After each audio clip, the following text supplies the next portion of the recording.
Buenas tardes, señoritas y señores estudiantes. Vamos a iniciar el trabajo por el día de hoy. Buenas tardes también a las compañeras y compañeros del Centro de Química. Vamos a ver hoy día una aplicación importante en referencia a la presión de vapor, que comúnmente se realiza como técnica para separar mezclas líquidas que están formando una disolución. Antes de analizar esta técnica, por favor me indican si la compartición se la aprecia y si me escuchan bien. Sí, buenos días. Buenas tardes. ¿Sí? ¿Todo está bien? Sí. Ya, muchas gracias. Muy bien. Aquí apreciamos el aparato, observe el equipo armado. Este es un equipo de destilación fraccionada. Podemos apreciar que empleamos dos en este armado, ¿no? Podemos también utilizar mallas para armar equipos que están incorporadas a mesas, ¿no? En vez de los soportes, aquí estamos utilizando dos soportes universales, ¿sí? En el uno está colocado una manta o un calentador eléctrico. En él se encuentra un matraz de destilación en donde está la mezcla líquida o de líquidos que queremos separar basados en los diferentes puntos de ebullición. Y en la parte superior tenemos este tapón en donde está introducido esta columna de fraccionamiento. Al interior tenemos estas esferas de vidrio que sirven de platos teóricos para lograr condensar vapores, ¿no? Entonces ascienden los vapores del momento que hierve la disolución, ascienden los vapores, condensan y caen, condensan y caen, y siguen ascendiendo, condensan y caen,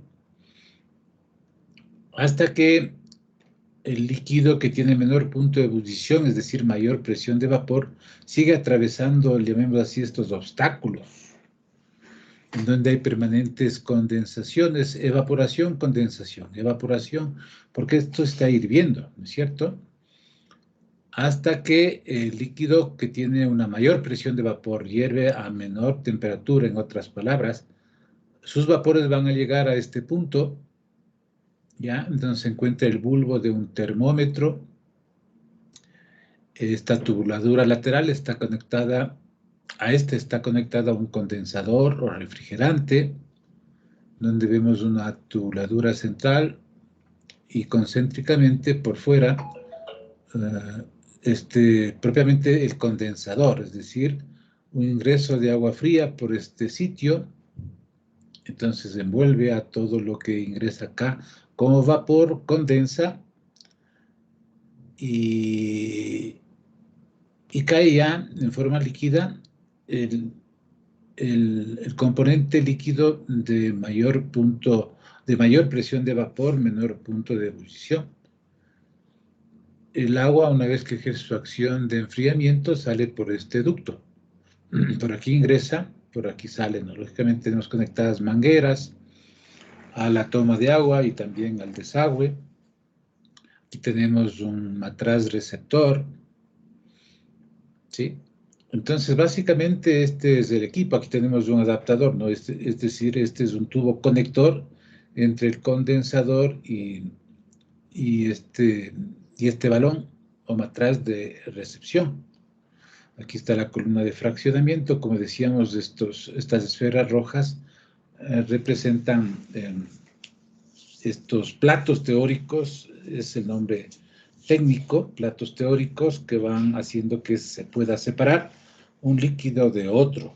Entonces, como ustedes ven aquí, es una aplicación muy concreta de la presión de vapor que tienen las diferentes sustancias líquidas.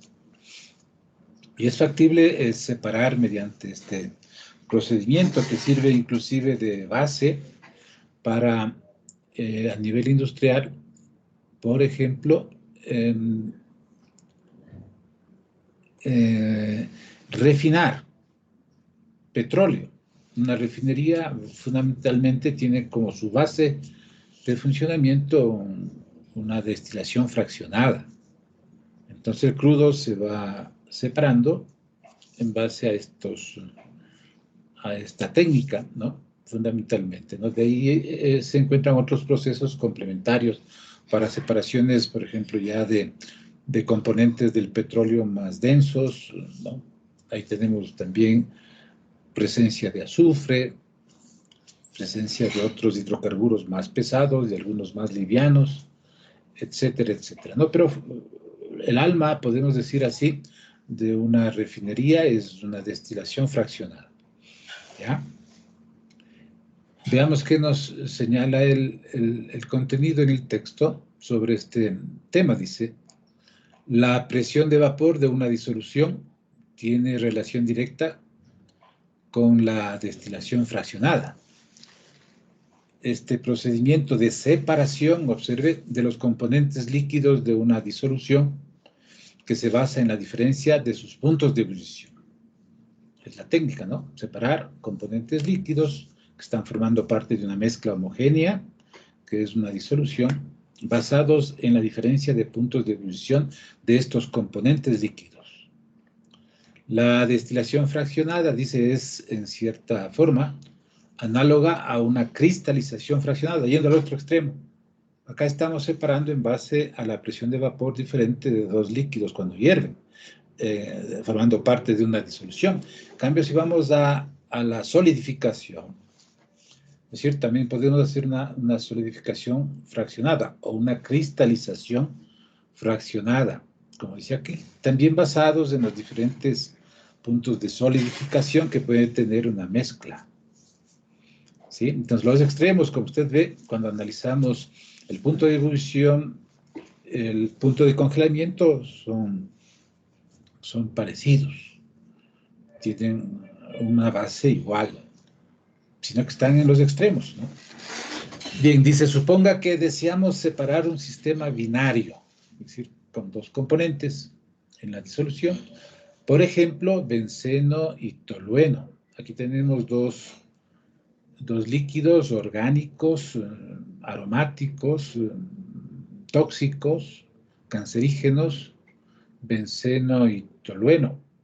Podemos separar tomando todas las medidas de seguridad, ¿no es cierto?, para evitar el efecto que tienen estos líquidos orgánicos aromáticos sobre la salud de las personas que se encuentran manejándolos, ¿no? En este caso, haciendo una separación mediante destilación fraccionada. Entonces, señala que tanto el benceno como el tolueno son relativamente volátiles. Tienen una presión de vapor considerable. A pesar, dice, de que sus puntos de ebullición son muy diferentes, observe aquí, 30 y un poco más de grados de diferencia, 81 y 110.6 del benceno y del tolueno respectivamente, ¿sí? Dice, cuando hervimos la disolución que contiene estas dos sustancias, el vapor formado es algo más rico en el componente más volátil, que tiene mayor presión de vapor, en este caso el benceno. Si el vapor se condensa en un recipiente distinto y se hierve de nuevo el líquido, en la fase de vapor se obtendrá una mayor concentración de benceno, el más volátil, el que tiene mayor presión de vapor, el que hierve a menor temperatura, pero están formando parte de una disolución. Entonces, si repetimos un procedimiento de destilación simple, muchas veces se puede separar, pero eso involucra tiempo y también cierto grado de ineficiencia. Entonces, para aquello se utiliza, para reemplazar estas destilaciones sucesivas, ¿no es cierto?, se emplea una destilación fraccionada. Y en la práctica, los químicos utilizan un aparato como el que se muestra en la figura 12.9 para separar líquidos volátiles. El matraz de fondo redondo que está acá contiene la disolución de benceno y tolueno. Se conecta con una columna larga, empacada con pequeñas esferas de vidrio. Cuando la disolución hierve, el vapor se condensa en las esferas de la parte inferior de la columna, ¿no? Lo primero que topa el vapor, ¿no? Y se condensa. Pero siguen sucesivas evaporaciones, condensaciones, hasta que, como les decía, el más volátil logra atravesar y luego logra condensarse para separarse del otro que tiene mayor punto de ebullición. Por eso dice, a medida que transcurre el tiempo, las esferas se calientan, lo que permite que el vapor ascienda lentamente. En esencia, el material de empaque, estas esferas, o platos teóricos, hace que la mezcla benceno-tolueno esté sujeta de manera continua a numerosas etapas de evaporación-condensación. En cada etapa, la composición de vapor dentro de la columna se enriquece con el componente más volátil, el del menor punto de ebullición, en este caso el benceno. El vapor que alcanza la parte superior de la columna es, en esencia, benceno puro, el cual se condensa y se colecta en un matraz receptor. Entonces ahí vemos una temperatura. Cuando ya esta temperatura cambia, o quiere comenzar a cambiar, ya detenemos y separamos el benceno. Y lo que nos queda, si son solo dos componentes comprobadamente presentes en la mezcla, el resto será tolueno. Pero si hay impurezas, entonces una vez que separamos el benceno, tendremos que seguir destilando al tolueno y veremos asimismo una temperatura a la cual va a llegar arriba a condensarse, y si nos queda un resto, cuando ya cambia la temperatura, será otra sustancia, ¿no? Pero aquí en este caso parte de la premisa teórica de que se trata de una mezcla de tolueno y benceno, o benceno y tolueno. Esta destilación fraccionada es tan importante, dice, en la industria como en el laboratorio, como hemos mencionado. La industria del petróleo emplea la destilación fraccionada en gran escala para separar los componentes del petróleo crudo. Aquí en el texto de Chang, en el capítulo 24, se amplía este proceso, ¿no? Este procedimiento. Muy bien. Hemos visto entonces la disminución de la presión de vapor en una disolución comparada con el disolvente puro, y esta una aplicación en base a la presión de vapor que tienen los líquidos. Cada líquido tiene su propia presión de vapor, ¿sí? Entonces, ahora sí, abordemos la otra propiedad, la elevación del punto de ebullición, es decir, en el extremo superior, perdón, cuando hierve la disolución.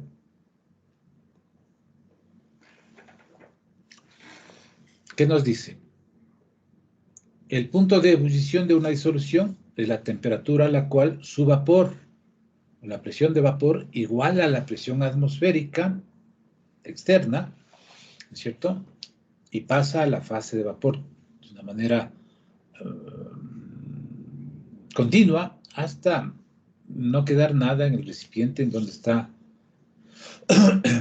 hirviendo esa disolución, ¿no? Entonces, primero saldrá el componente volátil, en este caso, supongamos que tenemos una disolución acuosa, se evaporará el agua, y si tenemos un soluto sólido, por ejemplo, la glucosa, quedará la glucosa en el fondo del balón de destilación, por ejemplo, ¿no? En cambio, son dos líquidos, ocurrirá lo que habíamos visto anteriormente en la destilación fraccionada. Pero si tenemos un soluto sólido que disolvimos para formar una disolución, se evaporará todo el disolvente. Pero ¿qué va a pasar? Cuando forma parte de la disolución, hay una elevación del punto en el cual llega a hervir la disolución. Si comparamos con el disolvente puro, por ejemplo, estamos a nivel del mar, el agua hierve a 100 grados si está formando parte de una disolución. Hervirá a mayor temperatura que los 100 grados. La disolución, ¿no es cierto? En la figura 12.10 dice, presenta diagramas de fases de agua y cambios que ocurren en una disolución acuosa. Entonces aquí tenemos este gráfico, este diagrama que es muy, muy interesante. Observe, tenemos la presión versus la temperatura. Entonces, la línea continua roja representa al agua, ¿sí? Observe, este es el llamado triple punto en el cual coinciden los estados sólido, el líquido y el vapor. Entonces, todos los disolventes pueden ser sujetos de tener un diagrama de fases, ¿sí? Un diagrama de fases que nos va a señalar aquello. Entonces, observe a menor temperatura, ¿no es cierto? Aquí, por ejemplo, nos está señalando el punto de congelación de la disolución y acá el punto de congelación del agua. Observe que a una atmósfera de presión, este es el punto de congelación del agua, en donde llega al estado sólido, ocupando todo este espacio, ¿no es cierto? Todo este campo del disolvente puro, ¿ya? Lo mismo si es que sigue, si aumenta la temperatura, ¿no es cierto? Se transformará en líquido y seguirá en estado líquido hasta llegar al punto de ebullición. Observe, lo mismo a una temperatura determinada y a la presión de una atmósfera en el caso de estar a nivel del mar. Pero, ¿qué ocurre con la disolución? Observe, ¿sí? El punto de congelación de la disolución será menor, ¿sí? La temperatura es menor, hay un delta TF, ¿cierto? La temperatura de la disolución es menor en el momento que congela que la del disolvente puro. Hay un rango, una diferencia de temperatura, este delta TF, de fusión o de congelamiento, depende de dónde estemos viendo, ¿no? De fusión si estamos de un sólido pasando a líquido, ¿sí? Y de congelamiento estamos con un líquido que pasa al estado sólido. Son el mismo punto. Entonces aquí hay un delta TF, ¿ya? Entonces lo mismo va a haber un delta TB, bubbling de ebullición, ¿no es cierto? Ahí tenemos el punto de ebullición del agua, observe, la línea continua a una atmósfera de presión, a esta temperatura llega a hervir el agua. ¿Qué acontece con la disolución? Hierve a una mayor temperatura que la del agua, cuando está formándose o formando parte el agua como disolvente. Y disuelto un soluto, por ejemplo, como estamos hablando ahora de no electrolitos, de algún azúcar, ¿sí? De la glucosa, de la sacarosa. Entonces siempre hervirá a una mayor temperatura, creando este delta TB, que es la diferencia entre el punto de ebullición del agua y el punto de ebullición de la disolución.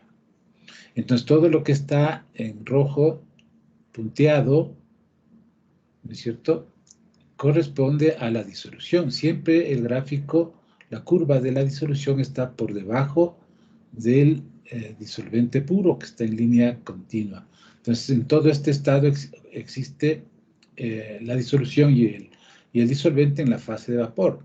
Aquí tenemos la fase de vapor, la fase líquida y la fase sólida. Entonces, como usted aprecia, es una gráfica, un diagrama de fases, fase sólida, líquida y de vapor del agua en este caso.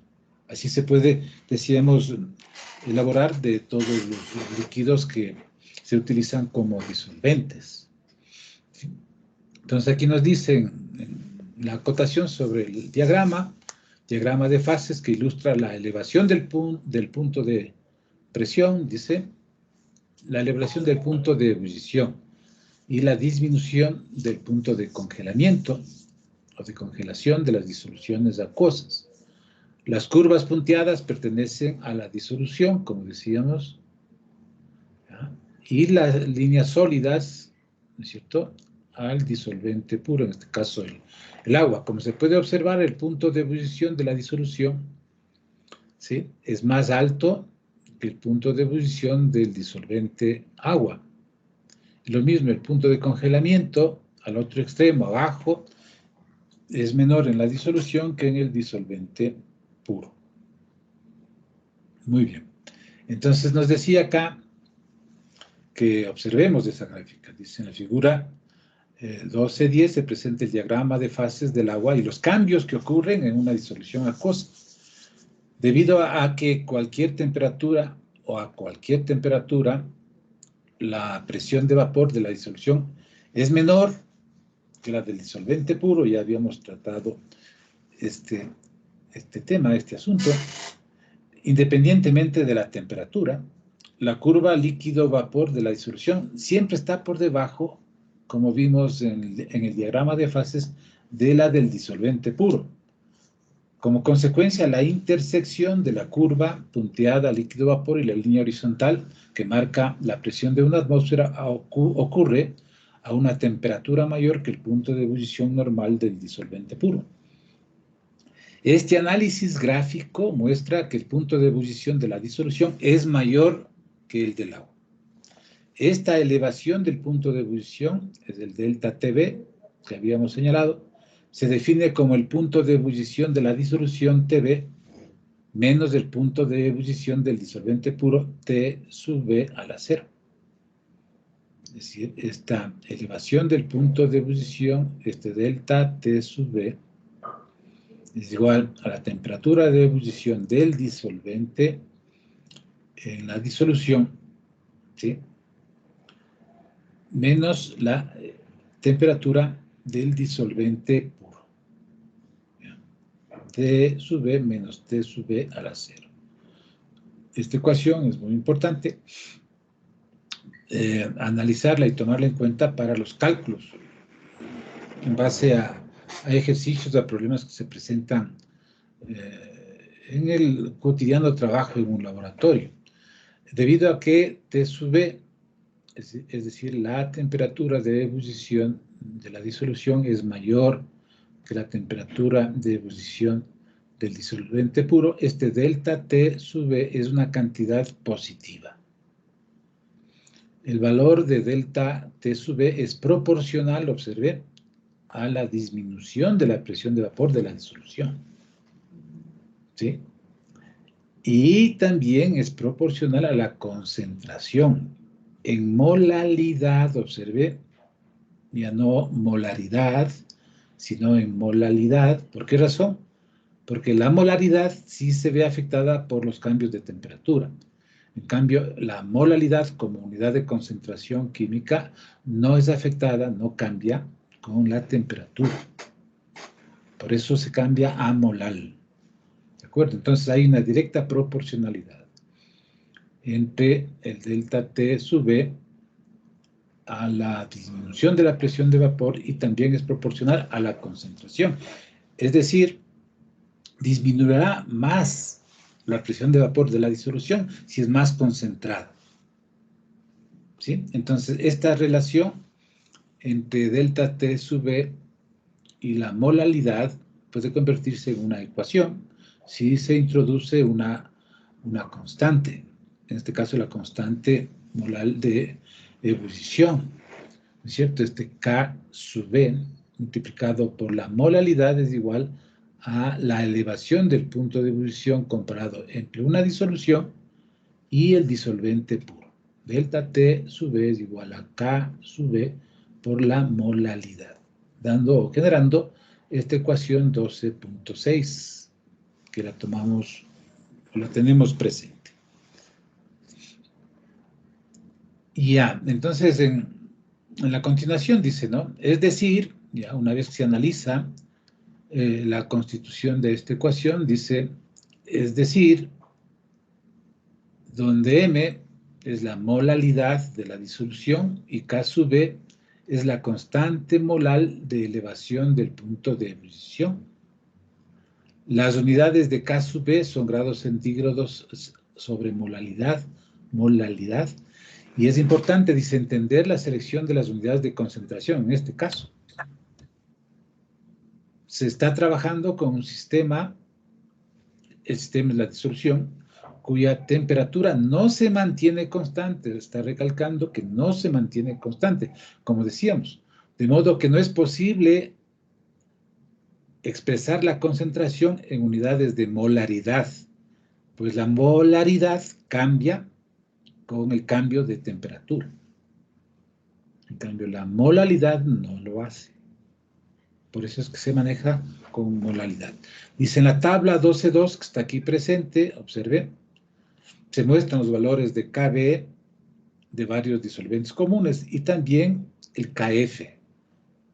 Es decir, hacia abajo, hacia la congelación o la fusión, depende, decíamos, de dónde estemos viendo, y también el momento que hierve una disolución comparado con el disolvente puro. Entonces aquí dice constantes, o presenta las constantes molales, insistimos, de elevación del punto de ebullición, y al otro extremo, y de disminución del punto de congelamiento de varios líquidos comunes.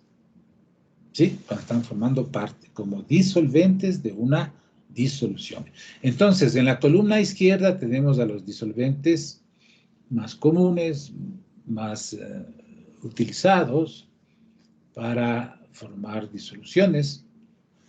El punto de congelación normal de estos, la constante molar de disminución del punto de congelación en unidades de grados centígrados sobre molalidad.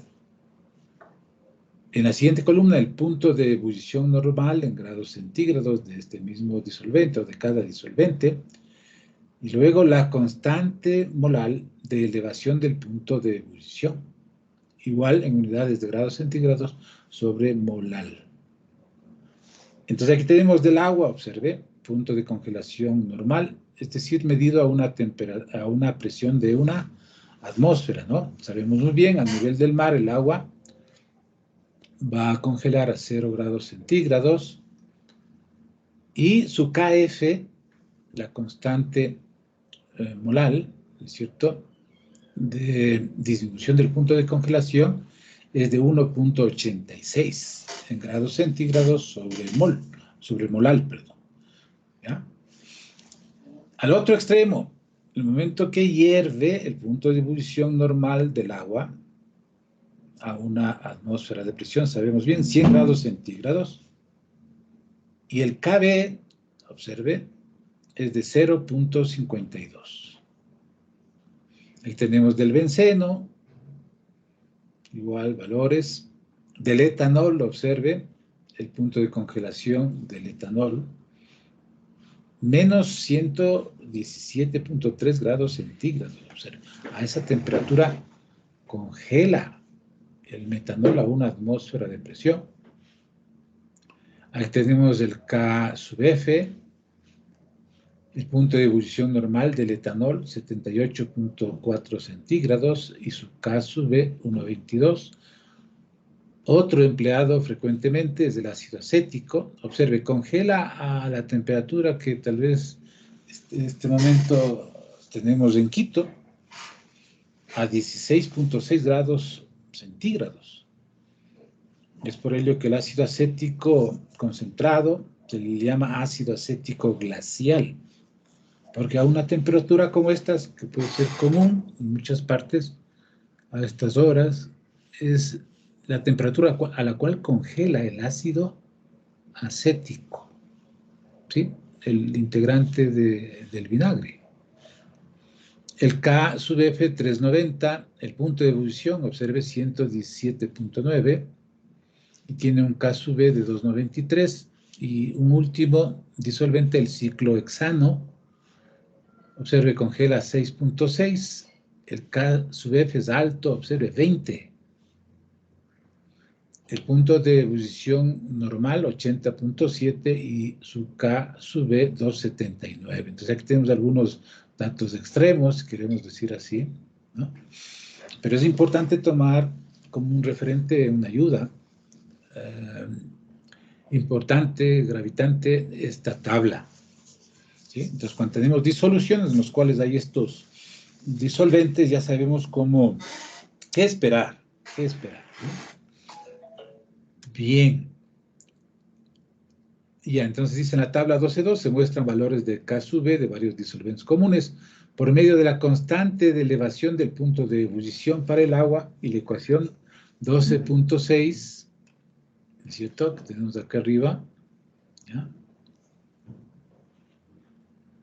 Se puede observar que si la molalidad de una disolución acuosa es 1 molal, observe, su punto de ebullición será 100.52 centígrados, ¿no? Si la concentración es 1 molal de una disolución, llegará a hervir a 100.52 grados centígrados. Si este valor es 1, ¿no es cierto? Únicamente el delta al TB va a ser igual a ¿qué? A K sub B, que es 0,52. Entonces hay que sumarle a los 100 del punto de ebullición normal este punto 52. Por eso una disolución 1 molal acuosa tendrá o hervirá a 100.52 centígrados. Vea usted la importancia de estas determinaciones, ¿no? Vamos al otro extremo, la disminución del punto de congelación. Entonces, hacia abajo, vemos que, por ejemplo, las disoluciones acuosas van a solidificar, formar hielo,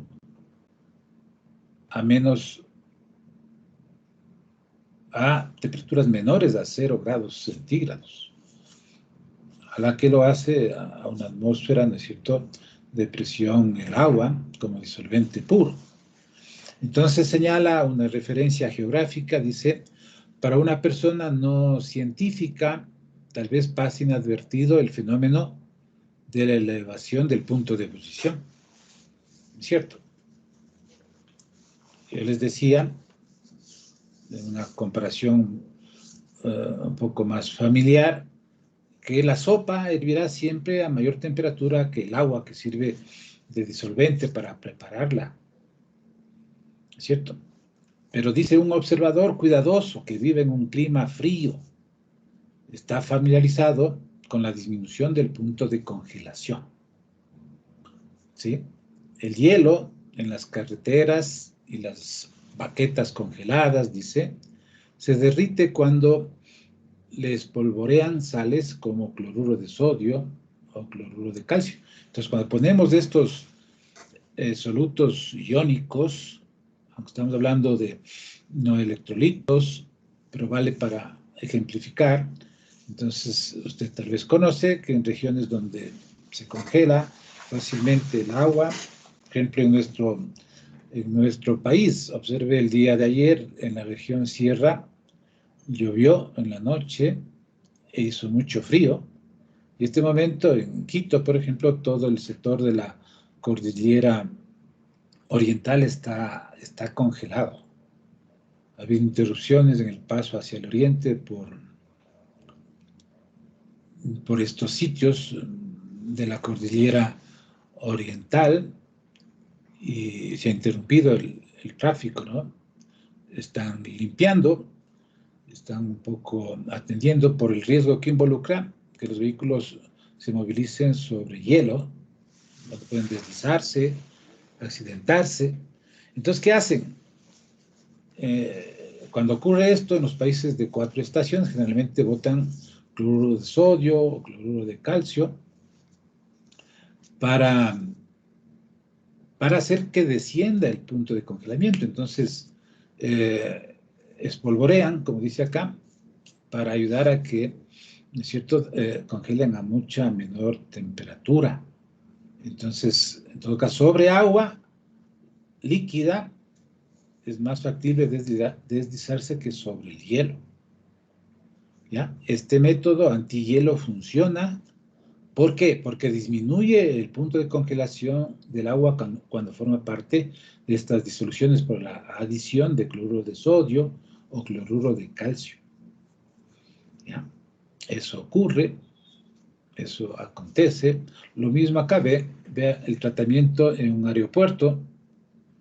¿Ya? Dice, también se añade disolución de cloruro de calcio o cloruro de sodio para que se descongele el hielo que está sobre las alas, la estructura, el fuselaje de un avión y permitir, observe, todo está congelado y permitir que se libere de este peso adicional que es el hielo y pueda el avión elevarse. ¿Sí? Entonces son ejemplos muy concretos de de cómo se observa la disminución y se utiliza la disminución del punto de congelación. ¿Ya? Entonces, en la figura 12.10 se observaba con claridad, ¿no es cierto?, en el esquema, ¿no?, el esquema en el punto de congelación, ¿no es cierto? Siempre la disolución tendrá su curva, estará siempre bajo la del disolvente acuoso agua puro, ¿no? Siempre estará por debajo, entonces el punto de congelamiento es menor que la del agua. Entonces, a eso hace referencia acá cuando estamos hablando de la disminución del punto de congelación. Dice, en la figura 12.10 habíamos observado con claridad que al disminuir la presión de vapor de la disolución, la curva sólido-líquido se desplaza hacia la izquierda, ¿no? Disminuye. La temperatura, como consecuencia, la intersección de esta línea con la línea horizontal ocurre a una temperatura menor que para el punto de congelación del agua. Este delta T sub F, la disminución del punto de congelación, se define como el punto de congelación del disolvente puro T sub F 0 menos el punto de congelación de la disolución T sub F, ¿sí? Lo mismo, la misma expresión de la ecuación del punto de ebullición, el delta T sub F, es igual a T sub F0 menos T sub F, y debido a que T sub F0 es mayor que T sub F, es decir, que la disolución, el delta T sub F es una cantidad igualmente positiva. De nuevo, dice, el delta T sub F es proporcional a la concentración de la disolución, igual. Hay una relación de proporcionalidad que se transforma con una constante, el K sub F, en una ecuación, generando la ecuación 12.7, donde M igual es la concentración del soluto en unidades de molalidad y K sub F es la constante molal de la disminución del punto de congelación. Ya veíamos la tabla 12.2.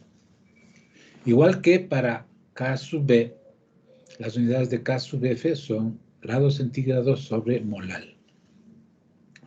Y señala, dice, la explicación cualitativa de la disminución del punto de congelación es la siguiente. La congelación, es decir, pasar al estado sólido, implica la transición de un estado desordenado a un estado ordenado. En el estado líquido hay mayor desorden. Los componentes del estado líquido están con un cierto rango de libertad de movimiento. En cambio, cuando pasan al estado sólido, este es más rígido. Hay mayor orden de las partículas, que componen esta especie química en el estado sólido. Entonces, de un estado desordenado se pasa a un estado ordenado. Para que esto suceda, el sistema debe liberar energía. Entonces, para estar congelada el agua, formar el hielo, libera energía. Es decir, para estar en estado líquido, usted sabe que la temperatura es el promedio de la energía cinética del movimiento de las partículas. Entonces, si hay menos movimiento, hay una estructura un poco más rígida, hay un exceso de energía. Entonces, esta energía, en el caso del congelamiento del agua en cualquier parte, lo que acontece es que libera esa diferencia de energía al ambiente. Entonces, dentro de los términos de la termodinámica, este estado desordenado es lo que se llama la entropía. Entonces, hay mayor entropía en el estado líquido que en el estado sólido. Entonces, esa energía es liberada cuando se pasa del estado desordenado al estado ordenado. Como se conoce, ¿no? El hielo proveniente del congelamiento del agua tiene una estructura cristalina, una geometría, ¿ya? Y hay varias posibilidades de geometría, pero se llama la geometría molecular, ¿no? Y entonces se libera siempre energía. Entonces, como señala, como en una disolución hay mayor desorden que en el disolvente, ¿sí? Es necesario que libere más de energía para generar orden en el caso de un disolvente puro. Por ello, señala, la disolución tiene menor punto de congelación que el disolvente. ¿Ya? Observe, cuando se congela una disolución, el sólido que se separa es el componente del disolvente puro. Ahí vemos siempre, ¿no?, partes que se separan, corresponden al disolvente. En cambio, la composición de la disolución tiene más orden, inclusive, que el disolvente puro. Por eso la liberación de energía es mayor. Y la disolución congela a menor temperatura que el disolvente puro. Entonces señala, para la elevación, en cambio, del punto de ebullición, el soluto debe ser no volátil, recuerde usted, si no va a contribuir con presión de vapor. Pero no se aplica la misma restricción para la disminución del punto de congelación. Hacia abajo, entonces, no se toma en cuenta la volatilidad, porque prácticamente esta desaparece cuando congela la disolución. Por ejemplo, dice el metanol, ¿ya?, un líquido bastante volátil que hierve a 65 grados centígrados. Algunas veces se utiliza como anticongelante en los radiadores de los automóviles. Entonces, colocando metanol, ¿no es cierto?, va a disminuir la temperatura del agua que está en el radiador para congelarse en un clima frío. Entonces va a bajar algunos grados para que forme hielo, ¿no? Entonces eso se aprovecha para movilizarse todavía un automóvil que requiere una refrigeración mediante la acción del radiador. Usted recuerde que un radiador, ¿no es cierto?, se ha observado un conjunto de ductos de muy pequeña sección, muy delgaditos, en donde pasa el agua, ¿no es cierto?, y lo hace a una adecuada velocidad. Entonces ese movimiento enfría las partes del automotor que están en contacto con este sistema de enfriamiento de los radiadores. Pero si se congela el agua de un radiador, pues ya no va a ejercer esa acción. Para eso se suman, se agregan aditivos como estos anticongelantes. En este caso habla del metanol. Hay uno más eficiente que es el etilenglicol. En este ejemplo que nos plantea, vemos la utilización del etilenglicol, que es un bialcohol. Observe, CH2OH, CH2OH. Tenemos dos carbonos unidos entre sí por un enlace covalente, dos hidrógenos, y también tiene cada uno un OH. Este es el etilenglicol, conocido por EG. Este, dice, es un anticongelante comúnmente utilizado en automóviles. Una propiedad importante, es soluble en agua. No formaríamos la disolución, ¿no? Y bastante no volátil. Eso ayuda también en el extremo superior, ¿cierto? Entonces no se va a evaporar con un clima un poco más caliente. Es bastante no volátil, entonces no se va a evaporar. Observe, tiene un punto de ebullición alto, casi el doble que el del agua en condiciones normales, 197 grados centígrados. Dice, calcule el punto de congelación de una disolución que contenga 651 gramos de etilenglicol en 2.505 gramos de agua. ¿Por qué nos dan la masa del agua? Porque recuerde que las unidades en estas ecuaciones están en molalidad. Debe mantener, dice, pregunta adicionalmente, debe mantener esta sustancia en el radiador de su automóvil durante el verano. La masa molar del etilenglicol es 62.01 gramos.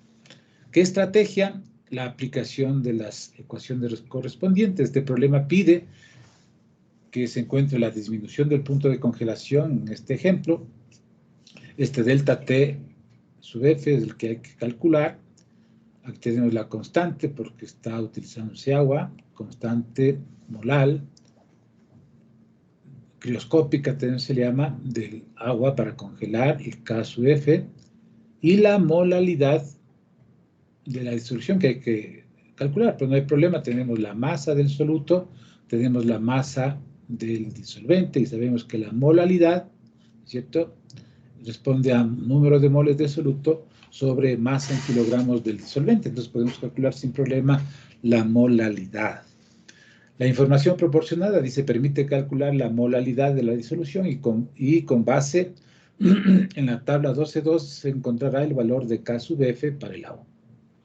Sabemos muy bien, el K sub F para el agua es 1.86. Muy bien.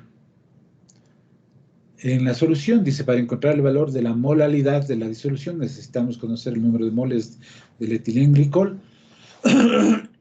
perdón, y la masa del disolvente en kilogramos. Encontramos la masa molar del etilenglicol, convertimos la masa del disolvente en kilos, es 2.505 kilogramos, y la molalidad se calcula en base a esos datos, ¿no? 651 gramos, que es la masa de etilenglicol. Sabemos que una mol, hay que convertir a moles, una mol de etilenglicol tiene 62,07 gramos, es decir, tenemos 10.5 gramos, perdón, 10.5 moles de etilenglicol. Por tanto, la molalidad, moles de soluto sobre masa de disolvente en kilogramos, es 10.5 moles de etilenglicol por sobre 2.505 kilogramos de agua. La molalidad es 419 molal. Y utilizamos la ecuación, el delta T sub F es igual a KF por la molalidad, viendo la tabla 12.2, ¿no es cierto? Es un 86 grados centígrados sobre molal por 419, que es el número de moles, es decir, es la molalidad de la disolución. El delta, la diferencia de temperatura de congelamiento, es 779 grados centígrados. Importante. Debido a que el agua pura congela a 0 grados, la disolución congelará a 0 menos 779 centígrados, o sea, a menos 779 grados centígrados. Podemos calcular la elevación del punto de ebullición también. El delta T sub E es igual a KB por M minúscula, 0.52 grados centígrados sobre molal, el K sub E del agua, 419 la concentración, 2.2 grados centígrados. Entonces, debido a que la disolución hervirá a 100 más 2.2 centígrados desde el delta T sub E, entonces hervirá a 102.2 centígrados. Y entonces, como es una temperatura alta, difícil es encontrar en el ambiente esta temperatura tan alta, entonces le dejamos nomás en el radiador al etilenglicol, ¿no es cierto? En el verano, si llega en el verano en los sitios más calurosos a 45, tal vez, es bastante, de los 102.2, que sería la disolución con etilenglicol. Entonces, no hay inconvenientes en dejar en el automóvil en verano también colocado el aditivo anticongelante. Muy bien, entonces usted recorra, mire, el consejo, recorra cómo va resolviendo, es de razonar y razonando y resolviendo esta temática. Aquí nos presentan un ejercicio de práctica adicional. Dice, calcule el punto de ebullición y el punto de congelación de una disolución que contenga 478 gramos de etilenglicol en 3.202 gramos de agua. Cambian los datos simplemente, podemos aplicar. Y también suma a su trabajo individual esta revisión de conceptos, dice esboce un diagrama de fases como el que se mostró en la figura 12.10 para disoluciones no acuosas, ya no el agua como disolvente, sino acá utilizando naftaleno disuelto en benceno. El naftaleno es otro compuesto orgánico aromático. Usted puede consultar las características, la mol, etcétera, etcétera, lo que usted requiera. Y sobre el benceno, igual. Entonces el naftaleno es soluble en benceno, es un sólido el naftaleno. Tal vez le conocerá el naftaleno, es lo que se conoce como naftalina, antes más se usaba, para evitar que ingrese la polilla a la ropa.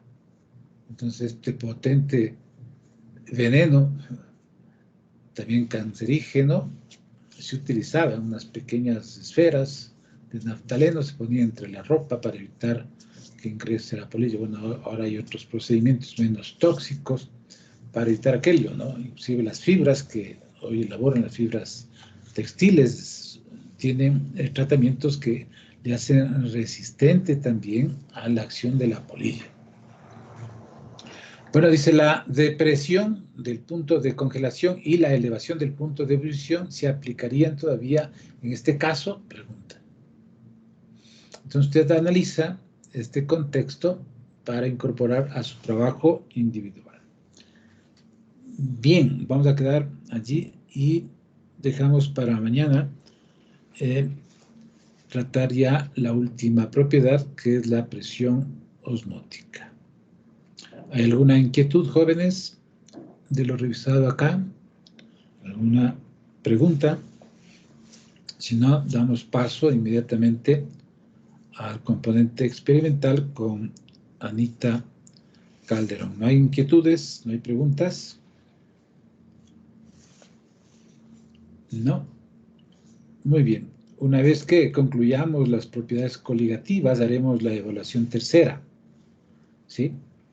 Con ustedes, la tercera parcial, de forma tal de que trabajaremos todo lo que es disolución, reacciones en disolución acuosa, complementada con estas propiedades coligativas.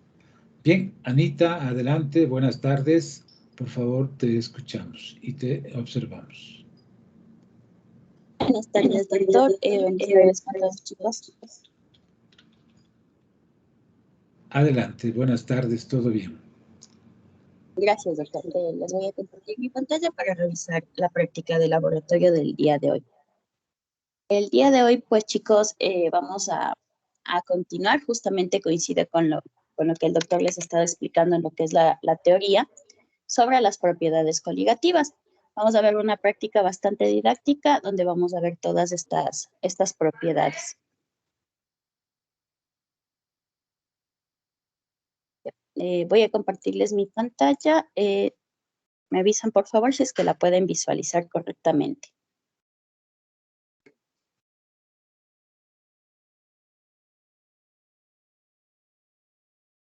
Ya, está compartida mi pantalla, ¿sí la pueden observar, chicos? Siempre, muchas gracias. Muchas gracias, muy amables. Muy bien, chicos. Entonces, como les decía, pues vamos a ver ahora sí la parte experimental sobre las propiedades coligativas. ¿Alguien me puede mencionar, por favor, chicos, cuáles eran estas propiedades coligativas?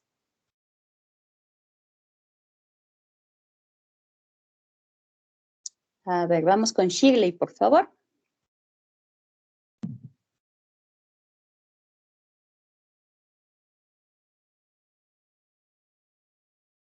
Está presente Shirley. Adelante, Juan Carlos. Muchas gracias, Juan Carlos. Las propiedades coligativas son la disminución de la presión de vapor, la elevación del punto de ebullición, la disminución del punto de congelación y la presión osmótica. Ya, perfecto, Juan Carlos. Muy bien, sí, esas son las propiedades coligativas. En todos estos estudios que nosotros realizamos, pues, si se dieron cuenta, estas propiedades tienen mucho que ver no solo con la naturaleza de las partículas del soluto, sino más bien con su cantidad. Vamos nosotros a trabajar con diferentes soluciones, ¿sí? En donde nuestro solvente va a ser el agua. El agua, a condiciones normales o a las condiciones estándar del laboratorio, va a presentar ciertas propiedades. Una de estas características es, por ejemplo, el punto de ebullición. Alguien, por favor, que me diga a qué temperatura hierve el agua a una atmósfera de presión. A 100 grados centígrados. Sí, perfecto. A 100 grados centígrados hierve a una atmósfera de presión. Si nosotros al agua, que es el solvente puro, le añadimos partículas de soluto, por ejemplo, puede ser un soluto no volátil, iónico, como el cloruro de sodio o la sal de mesa, vamos a ocasionar que estas propiedades se vean alteradas, ¿sí? Otra propiedad como por ejemplo el punto de congelación del agua, que es 0 grados centígrados, de igual manera a una atmósfera de presión, también se va a ver alterada, ¿no? Y vamos nosotros a analizar estos casos haciendo diferentes tipos de soluciones. Otra cosa, pues también que hay que considerar es que estas partículas de soluto que interfieren en las propiedades coligativas de las soluciones pueden ser átomos, pueden ser iones y también pueden ser moléculas, ¿no? La primera propiedad que analizaremos es la elevación del punto de ebullición. Ya les estaba yo mencionando sobre el caso particular del agua. El agua pura, pues, cuando entra en su proceso de ebullición, las moléculas del agua, pues, empiezan a generar movimiento, ¿sí? Y aquí tenemos, pues, agrandado en esta animación, las partículas del agua de la superficie, ¿no? Sí, las partículas del agua de la superficie, pues, tienen que romper su tensión superficial para empezar a evaporarse y empezar a hervir, ¿ya? Nosotros decimos que una sustancia hierve cuando la presión del líquido interna se iguala a la presión atmosférica. Por eso es que el punto de ebullición del agua varía mucho con la presión atmosférica, ¿sí?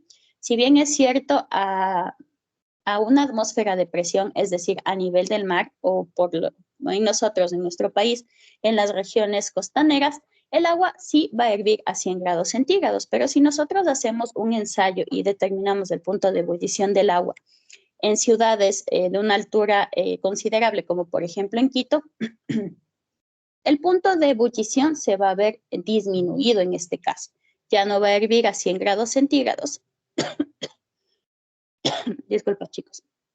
Ya no va a hervir a 100 grados centígrados, va a hervir a 92 grados centígrados. Esto de aquí es debido a la presión, ¿sí? Yo les decía, una sustancia hierve cuando su presión interna se iguala a la presión atmosférica, es decir, a la presión externa. Entonces, pues se va a ver una disminución. Cuando nosotros añadimos un soluto, ¿sí? En este caso, pues, por ejemplo, un poco de sal de mesa, ¿sí? Las partículas de la sal van a ocasionar que las moléculas del agua se encuentren solvatadas, ¿sí? Es decir, que rodeen a este ion, por ejemplo, sodio o al ion cloro, del cloruro de sodio, ¿sí? Y va a ocasionar que su presión de vapor se vea afectada. Por ello, en este caso, pues, va a ocasionar que el punto de ebullición del agua aumente.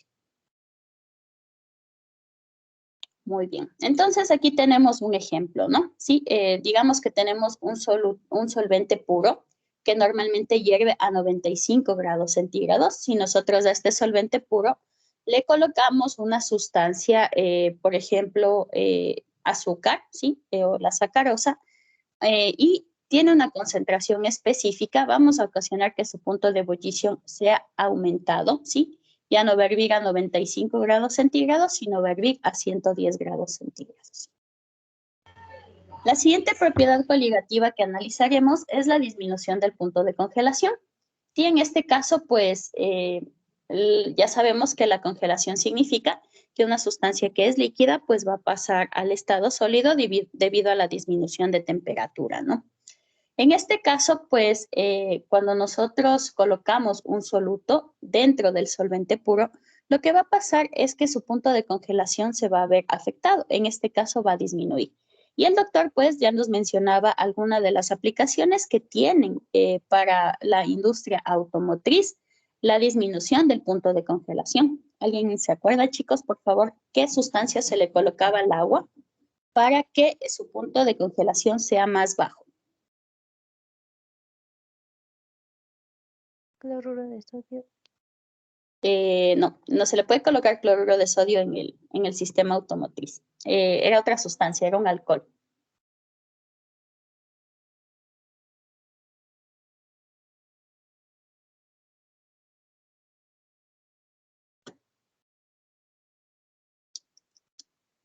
¿Alguien lo recuerda, chicos? Metanol. Metanol, el etanol. El etanol les mencionó el doctor, es otro tipo de alcohol. Metanol y etilenglicol. Entonces, se han olvidado en menos de 10 minutos. ¿Qué pasó? Bueno, Siga, Anita, perdón. Ya, doctor, muchas gracias. Bueno, chicos. Entonces, como en el ejemplo que nos dio el doctor, no necesariamente el soluto debe ser una sustancia sólida. Este tipo de alcoholes son sustancias líquidas que también influyen en la disminución del punto de congelación del agua. ¿Sí? El agua se utiliza pues como sistema refrigerante en los automóviles, ¿sí? Y por ejemplo en las ciudades donde cae nieve, que la temperatura disminuye hasta los menos 17 grados centígrados, un auto no podría andar. ¿Sí? Entonces, si ven que hay muchas aplicaciones y de bastante relevancia. Anita, disculpe que le interrumpa, pero están sacando demasiado de la reunión. Ya van como 4 veces que me sacan. Ni bien ingreso a la reunión, me sacan enseguida. Ya, a ver, no vi. ¿Cuál es tu nombre, por favor? Mogrovejo, Joana. Joana. Ya, Joana. Lastimosamente, esto no depende de mí.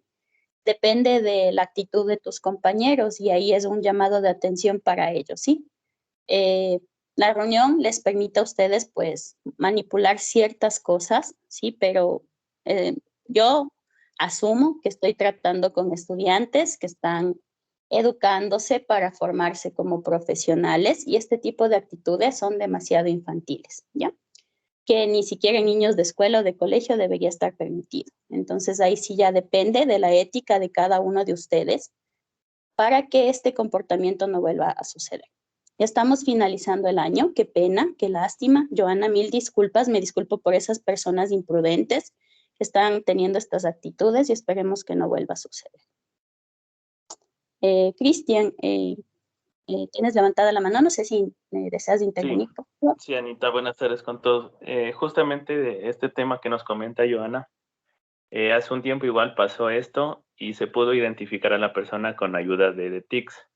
Entonces yo voy a tomar anotación de esta situación, me voy a poner en contacto con The TICS en este momento para identificar a la persona y pues sancionarle según lo que las autoridades nos indiquen. Entonces, sí, porque ya son algunas veces que tenemos este inconveniente y como los estudiantes creen que no se puede hacer nada y en realidad sí se puede identificar a la persona, entonces pues vamos a hacerlo de esta manera también, Anita. Cristian, ¿qué pasó? Salió un momento de la conexión. ¿Qué pasó? Sí, es que tuvimos un inconveniente ahorita con Anita y con la chica Joana, que no, sí era Joana, ¿verdad? Sí, Cris, Joana. Sí, que le están sacando repetidamente de la reunión, doctor. Entonces me voy a poner en contacto con DETICS e identificar a la persona igualmente como se lo hizo en otra ocasión. ¿Joana es la persona que está interfiriendo? Ella tiene el inconveniente, le están sacando a ella. Le están sacando. Haz el favor de identificar y reportamos a la facultad y a DETICS para que le sancionen conforme corresponde. A la persona o personas que corresponden inmediatamente se comunican conmigo por el correo institucional y yo envío esa queja a las autoridades de la facultad y de la universidad. Inmediatamente, esto no puede seguir ocurriendo. Por favor, sigan, por favor. Gracias. Listo, doctor, muchas gracias. Igual, gracias, Cris, por la gestión que se va a realizar para evitar este inconveniente. Muy bien, chicos, entonces continuamos, ¿no? Estábamos viendo con respecto a la temperatura de congelación y sus diversas aplicaciones, sobre todo en la industria automotriz. Algo de lo que yo quiero, pues, comentarles es que tengamos en cuenta esta gráfica. Cuando nosotros hacemos este análisis de ver el punto de congelación de las sustancias, idealmente, nosotros si graficamos esos datos, tendríamos una curva de este tipo. Les digo idealmente porque en la parte experimental no ocurre así. Cuando una sustancia es sometida al enfriamiento, ¿sí? Las moléculas del solvente, sobre todo, tienden a disminuir su punto, tienden a disminuir y tienden a presentarse diferentes temperaturas que pueden ser mucho más bajas del punto de congelación normal, ¿no? Entonces, experimentalmente, pues en la realidad, nosotros si graficamos los datos vamos a tener curvas de este tipo. Y ustedes ya van a ver más adelante en los datos experimentales que se han tomado, vamos a tener puntos que son mucho más bajos, ¿sí? Como por ejemplo, el agua que que congela a menos 0.2 grados centígrados, se van a presentar datos que corresponden a menos 5, menos 6 grados centígrados. Este proceso pues es dado comúnmente por un proceso de subfusión en el que las partículas del soluto pues disminuyen tanto su temperatura para poder después sí congelar. ¿Ya? Nada más quería mencionarles eso. Y pues una de las aplicaciones de estas propiedades coligativas es en los helados, en la elaboración de los helados de paila, ¿sí? Todos creo que hemos de haber visto esta manera en la que se fabrican los helados. Ustedes pueden ver, es una paila de bronce. Me parece que alguien tiene activo el micrófono. Por favor, chicos, verifiquen. Muchas gracias. Sí, nosotros pues hemos visto esta aplicación. Es una paila de bronce donde se coloca el jugo de fruta de alguna fruta común, comercial, ¿sí? Y pues en la parte externa se han observado, pues se colocan trozos de hielo y sobre estos trozos de hielo se coloca sal en grano. Y en la parte externa pues se coloca paja, que también es un sistema aislante bastante bueno para conservar las temperaturas.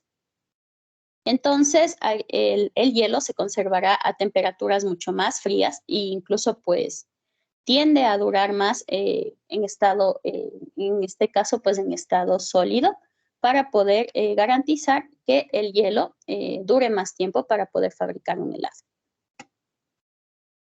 Otra de las propiedades coligativas que analizaremos es la presión osmótica, ¿sí? La ósmosis es el paso selectivo de las sustancias, ¿sí? Desde las zonas de mayor concentración a zonas de menor concentración, ¿sí? Y pues siempre va a ser el paso selectivo a través de una membrana, ¿ya? Cuando nosotros trabajamos realizando este tipo de ensayos, vamos a tener 3 casos en los que se puede encontrar este tipo de membranas. Casos en los que, por ejemplo, la concentración, digamos, salina es más fuerte en la parte externa, ¿sí? Entonces, en este caso, pues va a haber salida de sustancias. Van a haber casos en que la concentración salina es mucho más baja que la interna, ¿sí? Entonces, aquí va a haber un ingreso de agua y tipo de soluciones en las que la concentración salina es igual, tanto en la parte interna de la membrana como en la parte externa de la membrana. Entonces, aquí va a haber un equilibrio. No va a haber, pues, en este caso, ni salida ni ingreso de sustancias. Y, pues, esto nos interesa mucho porque la concentración salina de nuestras células es al 0.9%. Entonces, tendremos en el interior de nuestro cuerpo una concentración salina en la sangre isotónica. La llamaremos isotónica porque la concentración salina va a ser igual. ¿Sí? Si nosotros sometemos a los glóbulos rojos sanguíneos de nuestra sangre a diferente tipo de concentraciones salinas, van a haber diferentes escenarios. Si nosotros colocamos a una célula, glóbulo rojo, a una concentración salina muy grande, vamos a tener un medio que se denomina hipertónico. Este tipo de medio significará que la concentración salina externa es muy grande y aquí lo que va a pasar es que va a haber salida de agua para compensar esa concentración salina pues demasiado grande que existe al exterior de las células. Y aquí pues lo que va a pasar es que las células de los glóbulos rojos van a tomar una apariencia como de pasas secas. Si es que la sustancia pues si la solución salina externa es hipotónica, es decir, mucho más baja de la concentración salina ideal, lo que va a pasar es que va a haber un ingreso de agua, ¿sí? Para compensar esa concentración más baja externa, ¿no? Y lo que va a pasar es que los glóbulos rojos van a tender a hincharse, a hacerse más grandes, y ahí va a haber un cierto punto en el que los glóbulos rojos, pues, van a estallar o van a deshacerse, ¿ya? El medio ideal salino es isotónico, ¿sí? En este medio, pues, hay un equilibrio del ingreso y salida de agua, ¿sí? Va a ser el mismo. Y los glóbulos rojos se van a conservar de mejor manera, ¿sí? Entonces, vean la importancia también de conocer este tipo de cosas en nuestro organismo. Otra cosa, pues, también importante que debemos considerar es el proceso de difusión, ¿no? Sí. El proceso de difusión va a significar que si nosotros tenemos concentraciones muy altas, ¿sí? Las moléculas pues van a tender a movilizarse hacia zonas de concentración más baja, ¿sí? Podemos ver, por ejemplo, en esta placa donde se hace una cromatografía, donde tenemos una muestra coloreada y pues va a difundirse. Y por este proceso de difusión, pues también se pueden identificar sustancias, ¿no? Muy bien. Vamos ahora sí con lo que es la parte experimental. Vamos a realizar pues los ensayos tanto de punto de fusión como punto de ebullición y también pues vamos a analizar con respecto a la presión osmótica en células sanguíneas. Entonces, por favor chicos, revisen los objetivos para que al final de la práctica ustedes analicen si es que se han cumplido o no con esta experimentación. Para esta práctica experimental utilizaremos como reactivos cloruro de sodio o sal de mesa, agua destilada y azúcar o sacarosa. Vamos a observar pues el primer procedimiento que es en cuanto a la presión osmótica. Para este proceso pues yo les mencionaba que vamos a trabajar con células sanguíneas, glóbulos rojos. Vamos a preparar primeramente las soluciones que necesitamos. Vamos a preparar la primera solución que será la isotónica. Iso, no se olviden que quiere decir igual. ¿Sí? Entonces vamos a preparar 100 mililitros de una solución de cloruro de sodio al 0.9%. Vamos a proceder a pesar el cloruro de sodio en la balanza y posterior a eso pues realizaremos el ensayo de disolución y también pues el aforado. Este proceso pues ustedes ya lo han visto en la práctica de laboratorio de preparación de soluciones. Las consideraciones y cuidados para preparar una solución pues son exactamente las mismas, ¿no? Muy bien, vamos a pasar a la siguiente parte. La siguiente parte pues es la preparación de una solución hipotónica. No se olviden que hipo quiere decir menor, ¿sí? Entonces vamos a preparar una solución salina de concentración 0.6%. De igual manera pues pesaremos lo que es el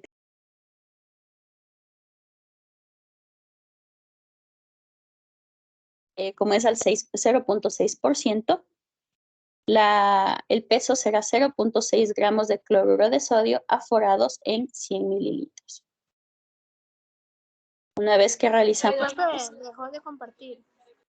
¿Me avisan por favor si es que están viendo? Sí, sí se ve. Ya. Sí, me desconecto un momentito la pantalla, pero sí, ya se ve. Muy bien. Listo, entonces pues vamos a trasvasar lo que es el cloruro de sodio en nuestro matraz aforado y pues luego colocaremos el agua destilada para realizar la homogenización y posterior aforado hasta los 100 mililitros. Muy bien, dejamos ese video hasta ahí.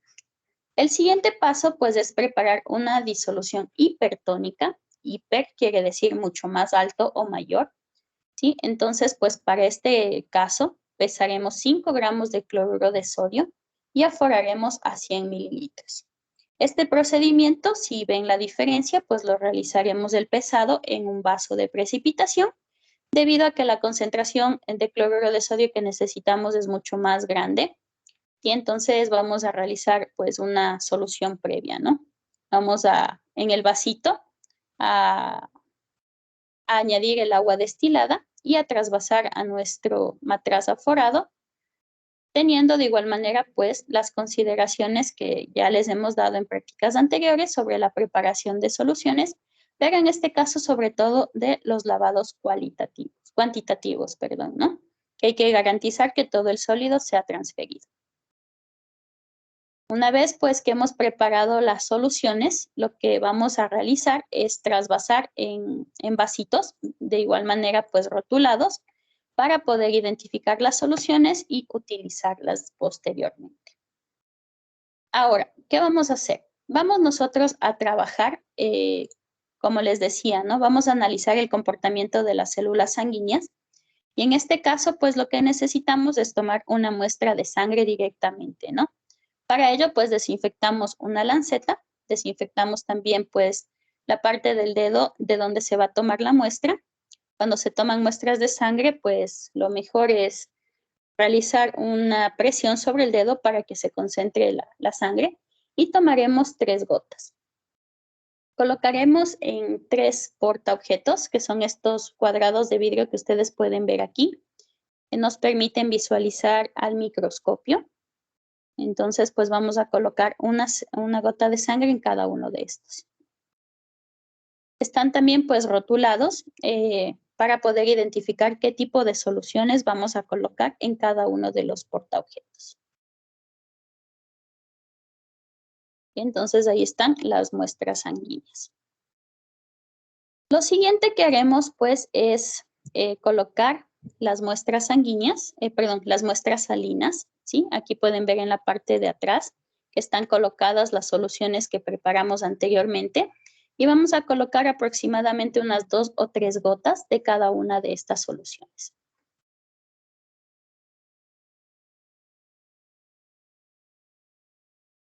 Al colocar estas soluciones, pues las células de los glóbulos rojos interactuarán y pues empezarán su comportamiento a variar o a mantenerse. Vamos a ayudarnos de un capilar para poder pues homogenizar todo el contenido y que las células entren en contacto con las soluciones salinas. Utilizamos un capilar diferente para cada una de las placas para que no exista confusiones.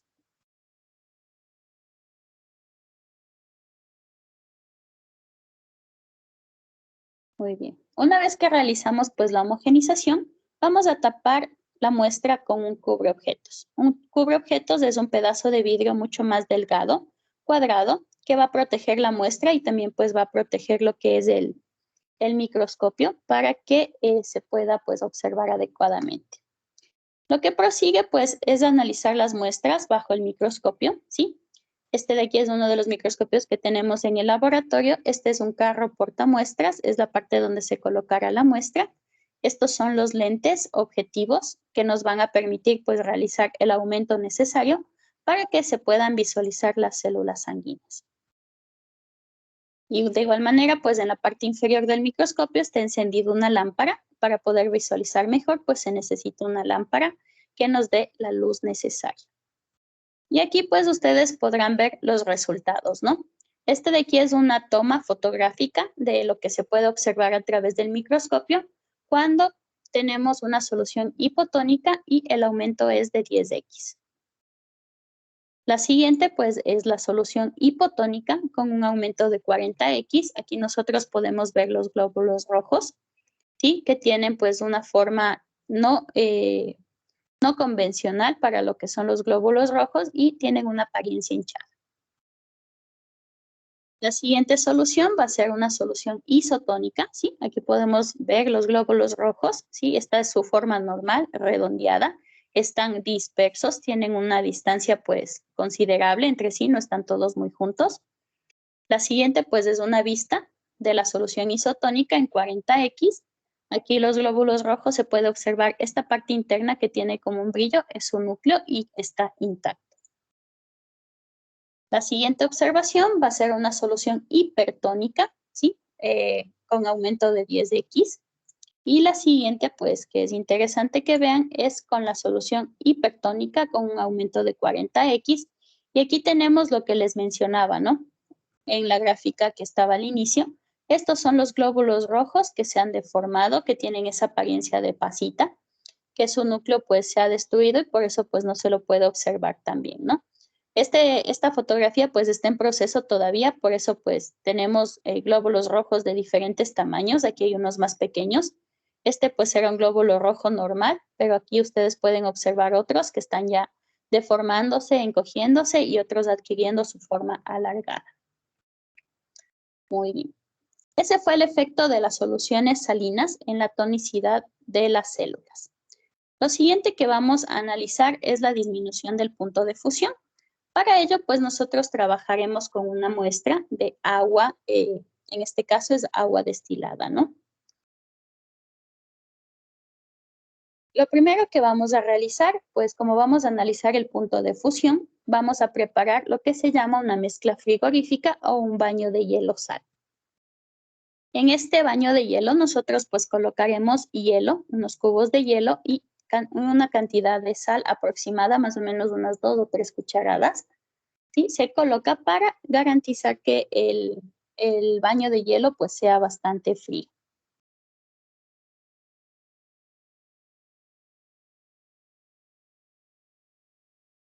Lo siguiente que haremos es tomar un tubo de ensayo. Este tubo de ensayo será donde nosotros añadiremos nuestra muestra. Vamos a tomar el agua destilada de la pipeta y con una pipeta tomaremos exactamente 10 mililitros del agua. Y la colocaremos en nuestro tubo de ensayo. Una vez que colocamos el agua en el tubo de ensayo, pues tomaremos nuestro termómetro. Este es un termómetro digital, tiene en la parte inferior la sonda que mide la temperatura. E iniciaremos la toma de temperatura cada 30 segundos. Hasta que nosotros observemos que se ha solidificado la muestra. Sí, aquí ustedes pueden observar en pantalla cuál es la apariencia del agua destilada cuando se ha solidificado completamente. Para esto, pues, nosotros les tomamos los datos, ¿sí? En esta tabla que está en la parte inferior, ustedes podrán observar las determinaciones que se hicieron desde que se tomó la temperatura a los 3.5 grados centígrados. Yo les mencionaba que vamos a observar un proceso de subfusión a esta temperatura, ¿sí? Pero este dato que se mantiene constante, que es menos 0.3 grados centígrados, será la temperatura de fusión del agua, porque esta temperatura ya se solidificó, ya no existieron variaciones.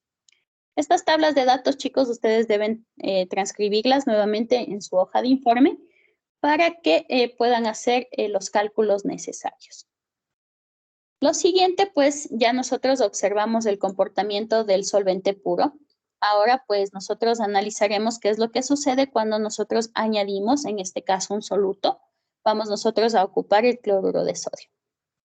La concentración del cloruro de sodio va a ser bastante baja. Vamos a pesar 0.1 gramos apenas para realizar este ensayo. Y lo haremos pesando directamente en el tubo de ensayo donde haremos nuestro análisis.